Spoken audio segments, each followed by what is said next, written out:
kinetic action happening all over the world. And the USA doesn't really seem to be in a peace posture. I guess maybe peace through strength.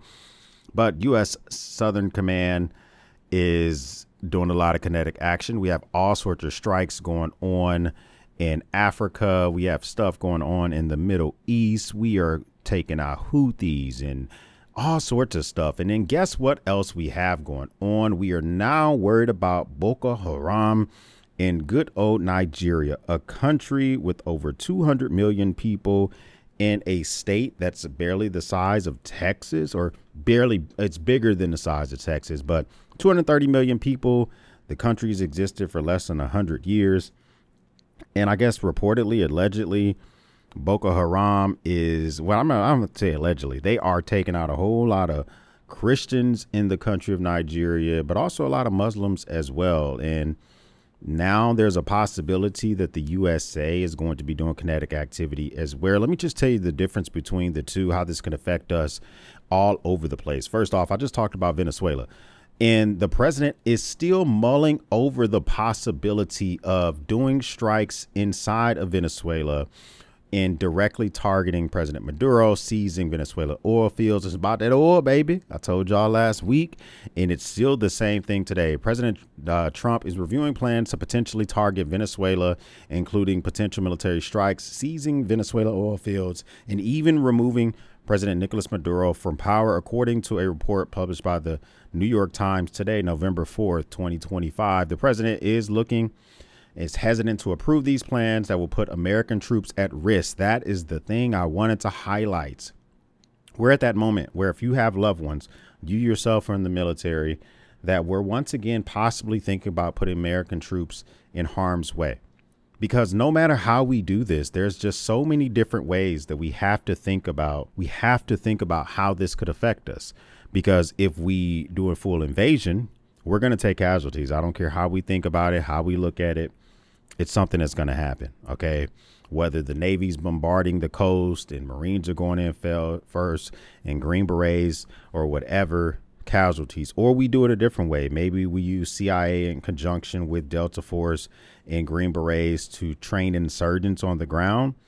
So we're kind of an advisory role. Less likely we take casualties, or we do kinetic strikes from the ocean, which we haven't done yet, into the country. But that once again puts us right back into the thick of things. And this is the thing. This is a big difference between Nigeria and Venezuela. Venezuela hasn't given the U.S. viable targets for drug trafficking cartels because they believe the president is the head of a drug narco network. And so the country of Venezuela is not going to give us targets, right? We got CIA assets, any other spy assets in the country, surveillance assets. We know the targets we want to do, but the country's not giving them up. $50 million award on the head of the president down there. He said he would give up everything to include his draws to keep us from coming into his country. But it's looking more and more like not only do we want regime change, but I think it goes beyond just simply drug cartels. I think we want that oil, baby. I think we want Exxon, BP, all those companies being able to have access once again into the region. And the way we do it is we have control. We put a puppet at the top that will do whatever the hell we say. But it's not as simple as we think it could be, because now Russia is open to sending hypersonic missiles to Venezuela. Just last week, there was a large jumbo jet cargo plane from Russia landing in Venezuela. I think it was in Caracas specifically. Weapons capable of carrying a nuclear warhead among those could be dispatched to tackle Trump's drug offensive. Now they are thinking about jumping into the mix. Russia could provide its most advanced hypersonic missiles to Venezuela amid frayed relations with the United States. The Kremlin calls the missiles impossible to intercept and can carry conventional nuclear warheads. Now, here's the thing. If we decide to activate that stuff and use that stuff, and they decide to jump into the mix as well, now we're going back and forth with the two different regions. That's the thing that kind of makes me draw pause, is not only our troops being put in harm's way, but Russia being involved in this all over again, the country not giving us assets. We're kind of just doing this alone. And I am all about us going after terrorism, not only around the world, but especially in our hemisphere. But the thing is, we really have to think about what this means, because it is understood that the president of Venezuela reached out to the Kremlin. He reached out to President Putin personally to plead for military assistance. And at the end of the day, Russia likes to stir stuff up because they announced they were going to do nuclear strikes. Now, our president said we're going to start, or not nuclear strikes, but nuclear testing. Our president saying that we're going to start doing underground nuclear testing after 30 years. And it's a lot of stuff just rumbling. And there's a lot of things that we need to think about how this can make things unstable here for us in our own country, specifically the economy. The defense industrial network will get a boost if we decide to do kinetic activity or go into Venezuela. Oh, yeah, those defense contractors, the money starts to roll in. The BAEs, the Boeings of the world, the General Dynamics, the General Atomics. I mean, listen, lots of bread to be made and to be spread around. If you're a part of those industries, money to be made. But trade relations, trade routes, things that we used that are vital could be impacted because of war, because of things going on in the region. Something that we used to buy, or maybe we still do buy oil from Venezuela, that can be delayed. And it can cause our prices here to go up. But it's just not as simple as we really see it to be, whether you agree with the strikes that we're doing or not. A lot of people are rumbling about Nigerian efforts to combat Boko Haram. So right now, we give aid to Nigeria to help fight terrorism in their country, whether that is aid through weapons or direct money aid. We give that aid.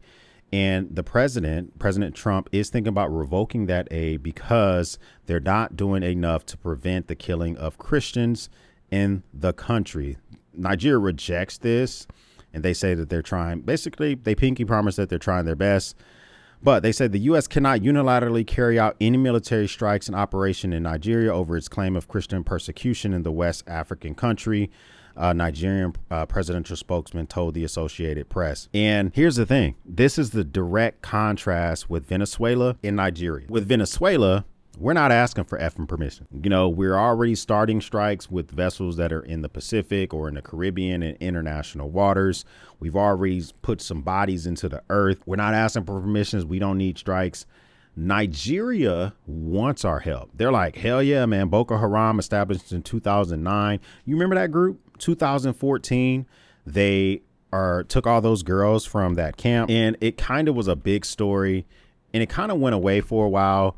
But their biggest claim to fame was when they did that major abduction of 276 schoolgirls, and it kind of just went by the wayside.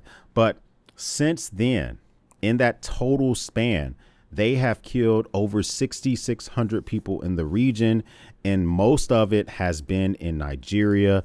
And it's not as simple as we believe it to be. Imagine us going in guns blazing, as the president said, into a country that has 230 million people in it.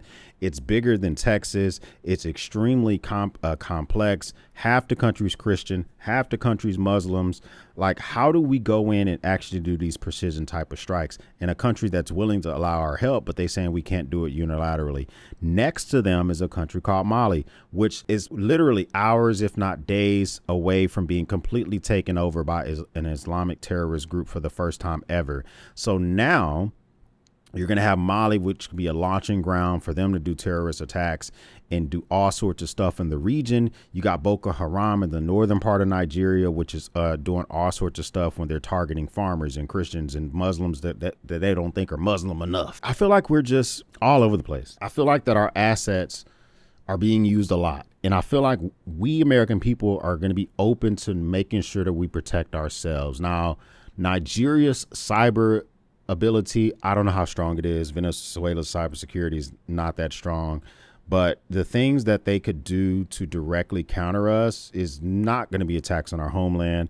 It's definitely going to be first attacks on the cybersecurity front. That is why I do believe in make sure you protect yourself with today's video sponsor, which is Aura. And there are different assets to ensuring that you are protecting your personal space online, your identity online, and also trying to use their VPN to avoid DDoS attacks and shutting down your local networks. I use that for myself because Russia can help Venezuela in the form of cyber attacks, and they're effing good at cyber warfare. We got Nigeria. If we decide to do any type of attacks, whether it's in Nigeria, Cameroon, Mali, Niger, Chad, if we do it without permission, they can use their assets to attack us here in the country.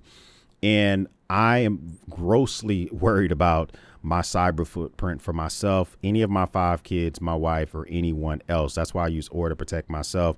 Click the link down below, start your free 14-day trial of OR and see if you like them as much as I do. Because not only do they get rid of pesky data brokers, but they also give me peace of mind with that cyber protection and searching for my identity online.